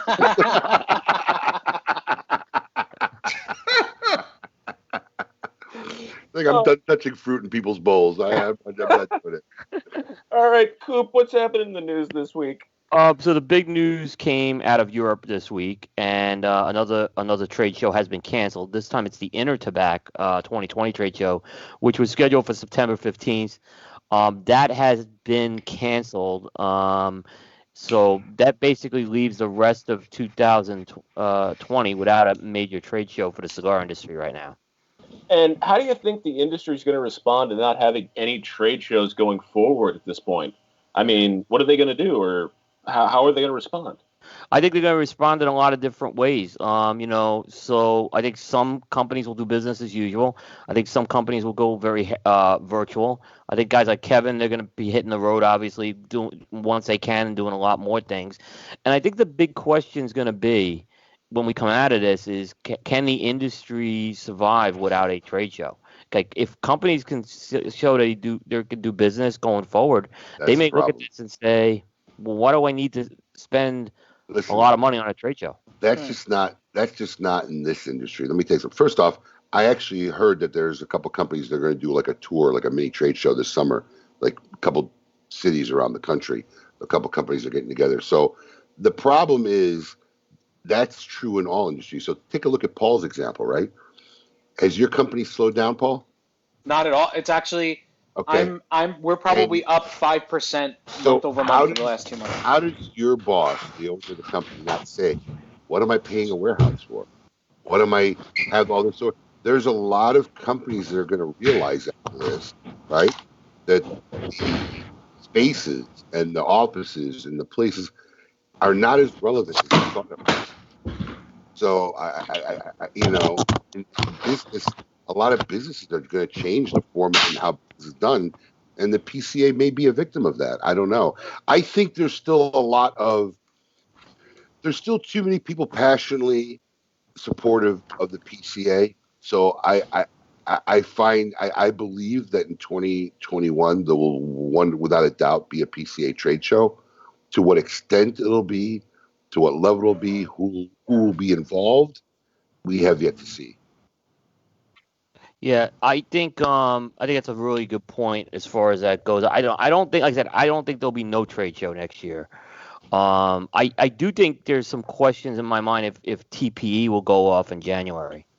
I think we'll know in the next few weeks, heading into past the summer, what will happen with that. But but I think conventions are on the back burner entirely right now in Las Vegas from everyone I've talked to. Absolutely. So what else was going on this week, Coop? So interesting, you were kind of just talking about what companies are going to be doing. And one company that I think is really been prepared for this, and they were probably prepared for this because they weren't going to the trade show anyway, is Drew Estate right now. So Drew Estate is essentially doing what they do every year. They do a series of daily product announcements that would lead up to the trade show, and they've taken the time now to do those, to start rolling out those product announcements over the past week right now. And I think they're doing a really good job at it. So they've announced 3 things have come out in the last week. First was the announcement that they're going to start doing virtual events around Year of the Rat, which is actually a cigar they introduced at TPE. So Year of the Rat's like one of these, Abe, you call it the Facebook cigars, I guess, hard to get. Yeah. But apparently it's going to be, but they are going to be rolling them out and through virtual events right now. So that's but I heard it's like 4 boxes of cigars. What are you going to do an event with 4? This is my problem with their model, right? I mean, I'm not even doing it. I'm not even doing it because who am I making happy with 4 boxes of cigars? I mean, look, right now I got 46 people watching the show live at this moment. What am I going to do with 46 people now? I mean, it's just right. That's the model I don't like, and I don't care what they say. It's problematic for a retailer. For me as a retailer, that causes me more problems than it does, to make a cool event. A cool event for me is when everybody walks away happy, even if they didn't get something, right? Or at least if they wanted to, they could have. But when you got a lot of people who walk away disappointed, how does that work? I don't know. That's just me. Yeah, I haven't seen what they've rolled out with the events yet. I think Jeff's having his at Cologne tonight. Yeah, I saw that ad. To see what's going to happen with that. But they are nonetheless. I mean, they are kind of kicking this off at least with a series, and they're doing a lot of virtual events. Drew Estate.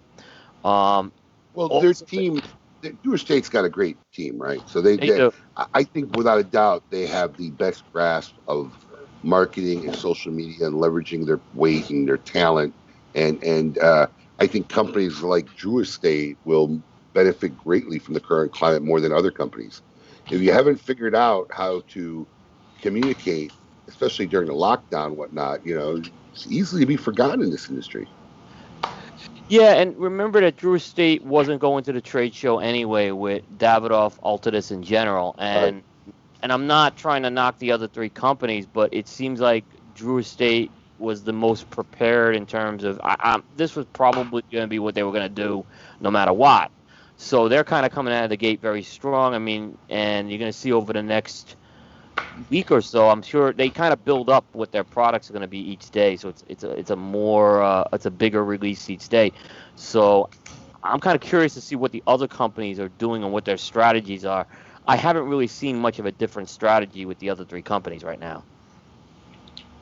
Yeah, that's a very good point. We haven't heard a lot from those other 3 companies other than the new Romeo being released, as we talked to Rafael Nodal 3 weeks ago about, and other things. Altus has stepped up their marketing and taken advantage of the video and viral situation.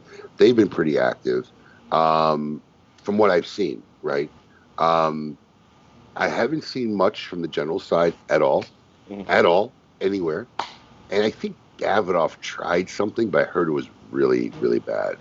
They did. I saw on Instagram they did a Camacho, take a photo of a Camacho cigar, and they kept giving away a bunch of a Camacho grill set and a bunch of other things over the course of April as part of a pandemic thing. I saw. They also they had some virtual thing. I got the email, and sometimes I read these things. And I'm like, So, but I knew a retailer that did one of those virtual things, and it wasn't polished. Let's put it that way. I know they were doing educational stuff with Klaus Kellner, but what I haven't seen is them kind of take what they're doing and turn it into a marketing strategy around the product they were releasing. That's what I haven't seen. Yeah, I really think that Drew Estate and Altus out of the 4 have really stepped up and tried to adapt to the current climate more than the other 2. Yeah, I've seen and I think it was Davidoff, they were doing like a Sunday DJ, which I didn't quite understand what the purpose of it, having this DJ on Instagram was. I mean, other than, I just didn't get it, so. What does Davidoff and a DJ have to do with anything? I should say it was the Avo brand they were doing. Yeah, they were running this Sunday afternoon DJ. And I get Avos with music, but I didn't quite connect what the strategy was there with it. So. Speaking about Avo, I just want to share one of my coolest experiences this past week, right? So when we were visiting our friends, Jeff and Tanya, We were at their beautiful home, and they actually have Avo's piano that he used to have in his Puerto Rico house. And my kids got to play piano on Avo's old piano. Oh. Yeah, it was pretty cool. It was pretty cool. What kind of piano is it? It starts with a P. I forgot the name. Maybe my daughter would remember. What is it? Petrov. My daughter did remember. A Petrov. Yep. But yeah, it was that's beautiful cool. piano. Yeah, it was kind of cool. I know they kind of didn't realize it, but maybe when they get older they'll realize, that they were playing on a famous composer's piano. Oh yeah, and then better had they been playing Strangers in the Night. Yeah, I don't think they've learned that one yet. Okay. I feel old because I went to some of those Avo events where he'd be sitting at the piano playing. I mean, so I'm actually remembering events I've been to with Avo there. It's hard to believe he's that. My first Avo event, I'm going to say, was 2004, 6-ish maybe, and it was a night under the stars with Avo Vizian. And I don't know, Will, did you ever see the old West Palm store before we moved it? Oh, yes. Yeah. I literally got together with a piano company who rented me a piano for the night, bought a baby grand piano out in the middle of that courtyard where the fountain was, and we had another band to play accompaniment to him, and he did a whole little concert series out in the open courtyard right in front of our shop. Cool. It was pretty cool. Wow. That was one of the coolest events probably in my history that we did. One of my top ones. It was pretty badass. It might be in the top 5. Could be definitely in the top 5. Absolutely. Anything else going on, Coop? I think we mentioned some of the Drew Estate stuff. They got some acid samplers coming out. Also, Joya de Nicaragua has announced a line extension off their Numero Uno line. That's going to be a Churchill size. It's going to come off that line, measuring 6 7/8 by 48, and that was a pretty successful launch they had last year with the Numero Uno. It was very well received. So that's going to be a new size they have. I love that cigar. In fact, that's what I was smoking when we had Juan on. It was a great cigar. So this is just a new size. Yeah, it's a Churchill size. Okay. The one you were smoking was a Lonsdale size. Got it. That's the cigar that, like he was saying last week, Half Wheel gave that event cigar like a #1 cigar of the year. And they ended up turning it into a whole line, obviously. Yeah. Amazing how that happens. It's a good cigar. It's a very good cigar. Absolutely. Yeah. All right. Listen, I would say my thing is, unless it's a real construction problem, I never would say that this is a bad cigar. I just say it's not my cup of tea, or it's not, my personal preference. Mm-hmm. But so I just, not to toot your horn, Kev, but this cigar is fantastic. I'm smoking. Thank you, sir. Not only am I polishing this one off, I got the backup ready to go. Okay. So that's the red Lancero, right? That's the Lancero Maduro, yeah. Yeah, really, really good Lancero. Yeah. And I'm a critical guy on Lancero, so yeah. I have fully enjoyed the Maduro as well as I've been smoking here today. Absolutely. Very well done. Thank you, sir. Excellent cigar. And I don't give out props easily. No, he doesn't. Anyway, I'll be smoking mine tonight. I have plans to smoke mine tonight. Crack open that bottle of wine and light it up tonight. If my wife lets me, she wants to hang on to it she likes the 2016. She likes to hold on to for a couple of years. We have almost our whole wine fridge now is don't drinks, because I have stuff aging in there for 10 years, for 5 years. I have one side that's don't drink, and then I have one side that I tell my wife, this is the one you could drink from. Right. And then we have the ones that hang on the wall. I'm like, this is for when company comes over who really doesn't know wine. Adam has his humidor set up that way. Anything out in the open you can smoke. Anything in the drawers you can't smoke. Exactly. There's one shelf in my wine fridge that says drink. There's like a Post-it there. The rest is all don't drink right now. The rest of it's kind of like Coop's table. Don't use. Only on Christmas. Right, exactly. All right. Now it's time for a very special guest, bringing back, once again, Mr. Joe Groh from Drew Estate Cigars. It is time for someone is going to take away some great product from our good friends at Drew Estate. Joe, thanks for coming back on and joining us here on KMA Talk Radio. Thanks for having me, guys. I'm super excited to give away some good prizes today. I think we got 3 prize packs we're giving away. So I think this is going to be awesome. So just kind of a reminder what everybody's going to get. We've been running this promotion all month long. I believe the second and third place guys are going to get a Drew Estate Benchmade cutter, which is, I can't see. There you go. You sure you can see it? I've got to physically hold that cutter. That's a way more impressive cutter than the picture leads you to believe. That's a pretty cool cutter. I mean, Benchmade's quality, and that thing is, I mean, it's sharp. I've kind of cut myself once or twice on it, but I mean, that is a quality item. And then on top of that, they're going to get the, Flying Pig, I think one of our toolkits that has the cigar holder, the ashtray, and the cigar rest. And then for the grand prize, not only are you going to get all that stuff, but then you're going to get the Drew Estate Yeti cooler. And I mean, that's something that everybody's going to need coming in the summer. It's up now so everybody can see the image.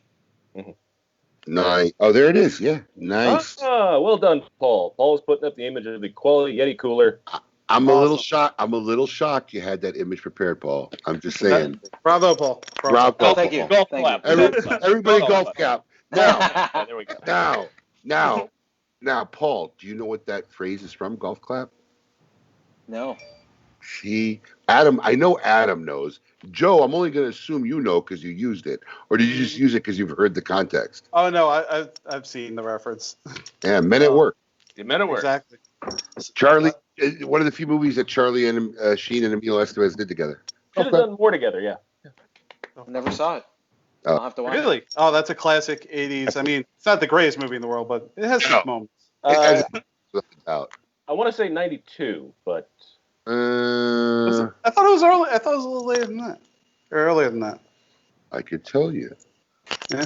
We'll look it up. But anyway, while Joe's trying to get this all out, I'm sure there's been a lot of entries. How did you decide to pick out all the entries? 90. Okay. We split the difference. Even better. Awesome. So we have a total of, I think it was around like 2,800 or so entries. So we're going to, if I can share my screen here, we're going to go live, and I'm going to share that. You guys see my screen? I don't know if that will. Hold on. Is it well, displaying? you guys can see it, but I don't know if it'll display on I see it. I got it. Okay. Yep, we got it. Perfect. All right, so I have the first drawing. So we're going to pick second and third first, and then we'll go for the grand prize. Nice. All right.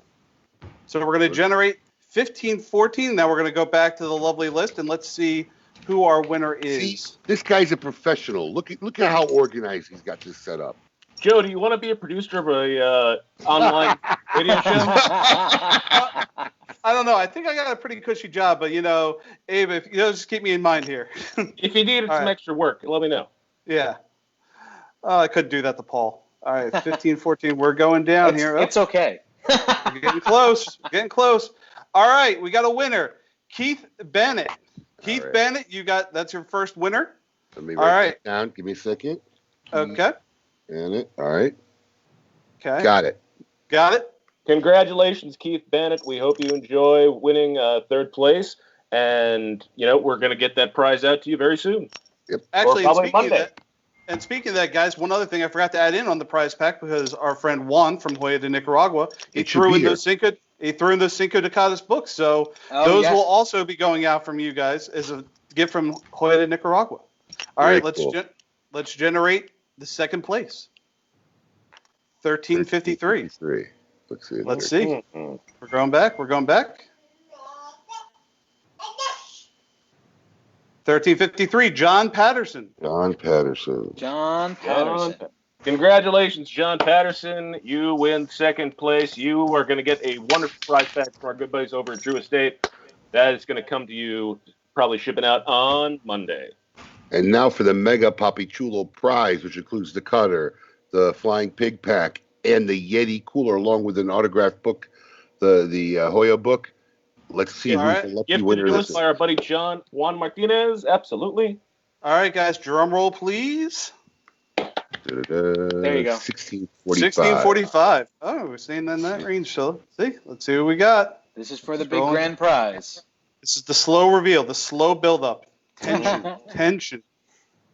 1645. Larry Fricker Jr. He's a Fricker winner.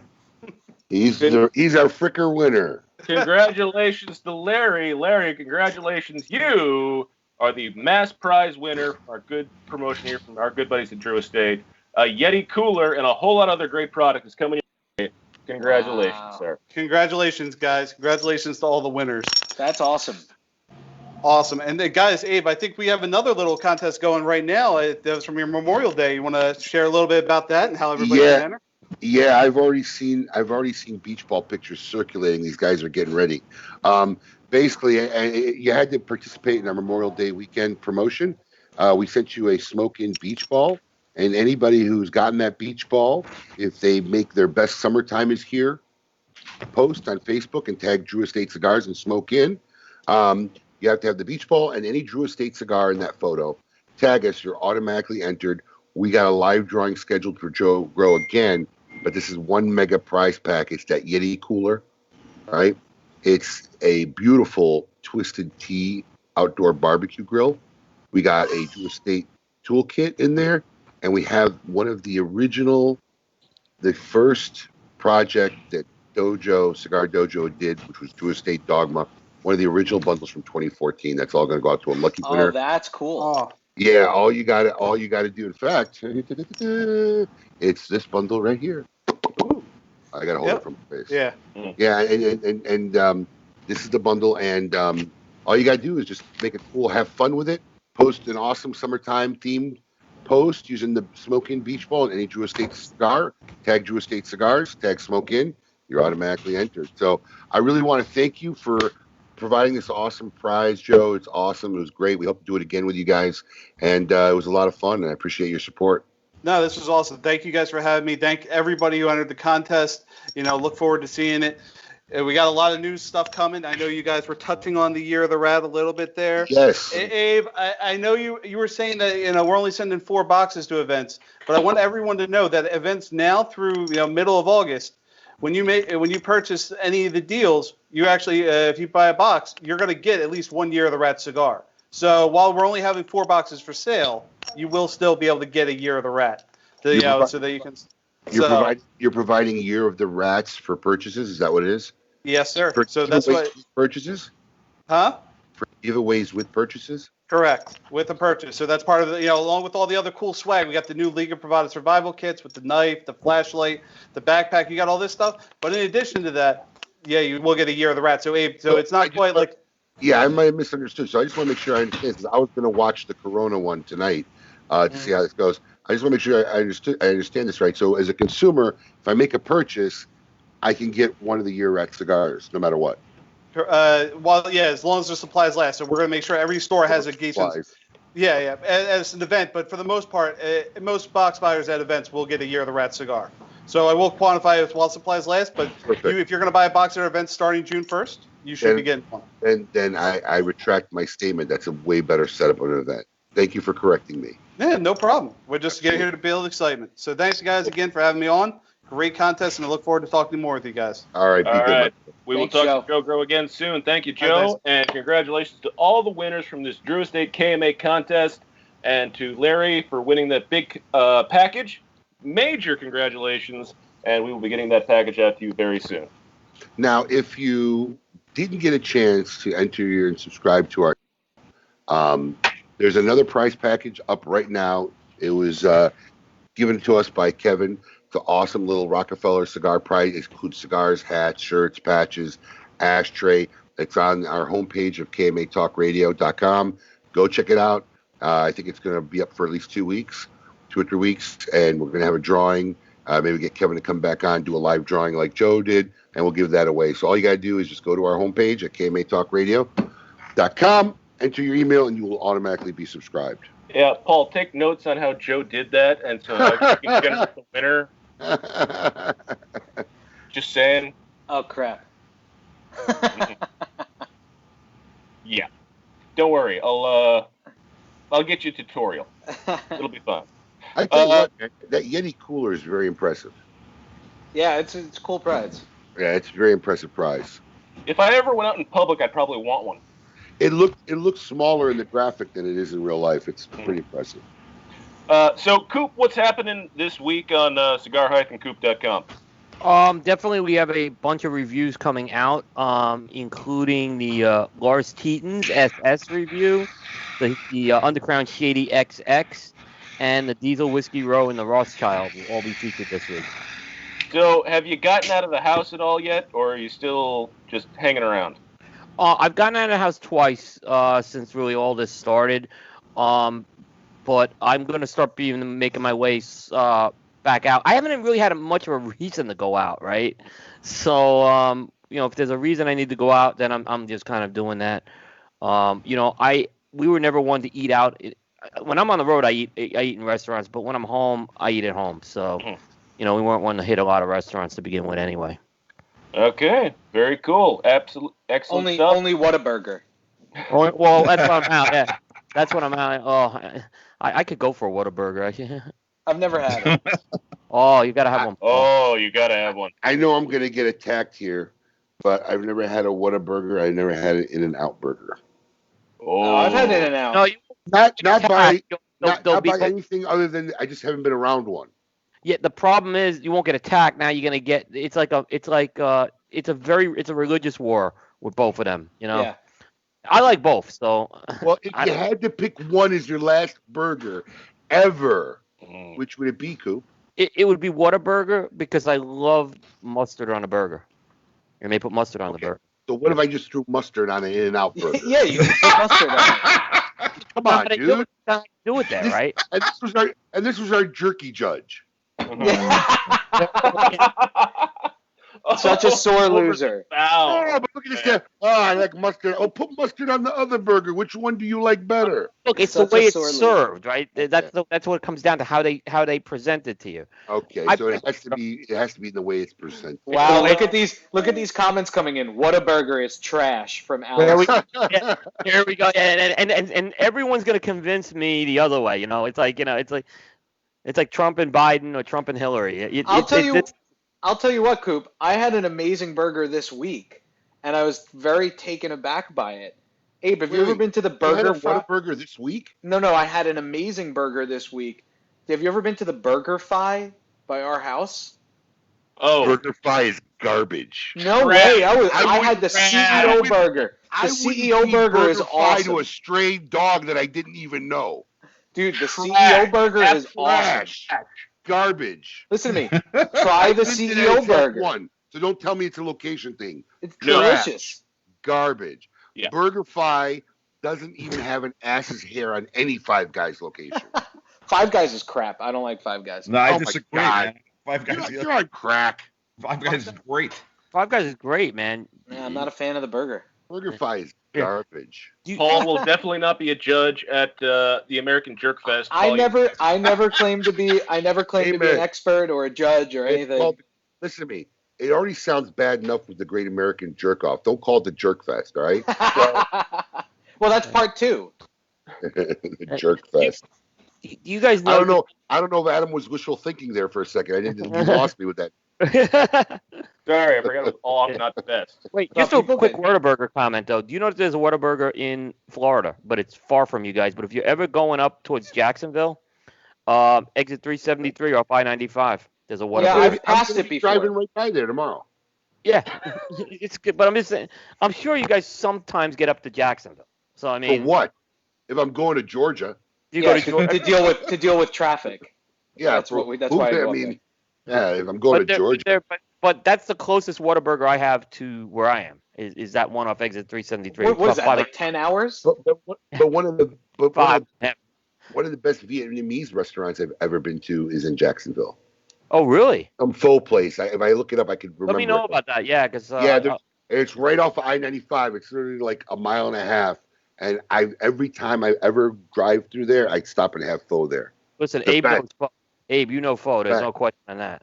Yeah, in fact, I'm really happy. The one behind us, which is one of the best, I'm taking the kids there for lunch right after the show. They started serving banh mi sandwiches, which is like I love those. I used to never had them before. Love a good banh mi. You can't go bad with a bad banh mi. No, you can't. It's stellar. Mm-hmm. All right, Coop, what do you got planned for the rest of the weekend? I'm just gonna probably chill. It's a nice day. I'm gonna definitely get outside for sure, at least because we've had rain all week here. So. All right, excellent. We look forward to reading all the quality reviews you're going to come with on the rest of the week on Cigar-Coop, and we will definitely talk to you next week on KMA Talk Radio.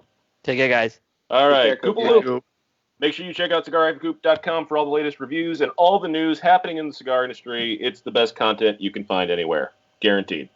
So, Kevin, are you still quarantining yourself, or do you got plans? You going to go out this weekend? What are you going to do? I'm going to go sit in my backyard, relax, look at the bay, and chill out and relax and smoke a cigar. Sounds like a fantastic time. Ah, the great South Bay. I miss ye. Yeah. Very cool. I think we bought back one of our old segments this week, didn't we? Yes, we did. Oh, yeah, you have it. I don't have it in front of me. I do. I haven't read it yet, though, but I do. I printed it out for him. He has it. This week, we are bringing it back, we have to find out this week who belongs in a Cigar Insane Asylum, brought to you by our good friends from CLE and Asylum Cigars. So this is brought back by request of our good friend and top fan, Allison. So she brought up to me. I missed those. I said, you know what? We can easily put them back in the show. I know. You know? It was just an oversight. We apologize. Yes. So this is my first time reading this, so bear with me. Mm-hmm. This week's inductee really needs to update his records. In a sex fantasy gone wrong, two men with machetes entered the wrong house in New South Wales, Australia. Ooh, this is already sounding bad. The men had been hired to carry out a client's fantasy of being tied up in his underwear and stroked with a broom. So before I read this any further, I just want to make sure I'm getting this straight. This is a dude that hired two dudes. Correct. And when they say this is a BBC article, two machetes and stroke him with a broom. Yeah, and this is a BBC article, so they're saying stroke, meaning like smack him with a broom, like hit him, spank him. Did both guys get brooms, or is it just one? Both the guys are sharing. I don't know, Adam. I didn't check the. Adam really wants to know, Paul. You have to do some due diligence here. So the role play was arranged over Facebook by a man near Griffith, New South Wales, who provided his address to the hired pair for 5,000. I'm going to guess pounds, or is that U.S. dollars? No, it's Australian dollars. Australian dollars. However, the client moved to another address 30 miles away without updating the two men. They entered the home on the street of the original address. When the resident noticed a light on in his kitchen at 6:15 a.m., he assumed it was a friend who came in daily to make morning coffee. Now, who has a friend that comes in their house daily to make morning coffee at 6 in the morning? It is a weird situation. It's Australia. It's a weird place. Right there, that's suspect for me. So he didn't freak out that there was somebody in his house, basically, is what they're saying. Kind of weird. Right there. I mean, that's an asylum story right there with itself. When the men called out the name of their client, the resident turned on the light and removed a sleep apnea mask he was wearing. I like how they got the detail of having the sleep apnea mask on, right? This is funny. It was then that he saw them standing above his bed with the machetes. They appeared to have bought in as props for role play. When they realized their error, one of the pair said, "Sorry, mate," shook the resident's hand according to the report.